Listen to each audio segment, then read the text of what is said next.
Assalamu alaikum. I am Dr. Saman, practicing as a consultant pulmonologist and medical specialist at Ali Medical Center. कुछ लोगों का ये ख्याल है कि नमोनिया एक शख्स से दूसरे शख्स को लग सकता है, तो आज बेसिकली इसी का जवाब देने के लिए ये वीडियो रिकॉर्ड करा रही हूँ। तो नमोनिया जो है बिल्कुल सही ख्याल है, क्योंकि नमोनिया में मरीज़ को खांसी होती है, उसको बुखार होता है, सीने का दर्द हो सकता है।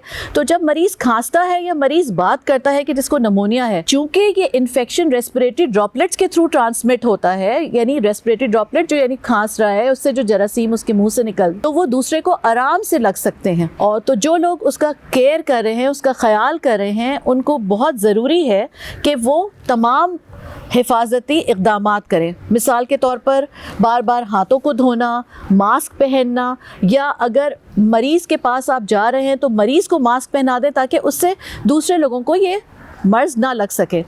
इसी तरह अस्पताल में अगर कोई उसके केयर कर रहे हैं तो जो स्टाफ है वो अपनी तमाम प्रिकॉशंस ज़रूर ले, जैसे ग्लव्स का पहनना और बार बार हाथों को धोना और सैनिटाइज़र इस्तेमाल करना और मास्क का पहनना, ये ज़रूरी हैं। और ये बिल्कुल सही ख्याल है कि नमोनिया बहुत आराम से एक से दूसरे शख्स को लग सकता है, खुसूसन अगर कोई बुज़ुर्ग हैं या एल्डरली पेशेंट्स हैं या छोटे बच्चों के लिए नमोनिया बहुत ही ख़तरनाक हो सकता है, क्योंकि ऐसे लोगों की क़ुव्वत मदाफ़ियत पहले ही कम होती है। तो ये मिथ कि नमोनिया एक से दूसरे में ट्रांसफ़र हो सकता है, ये बिल्कुल सही है।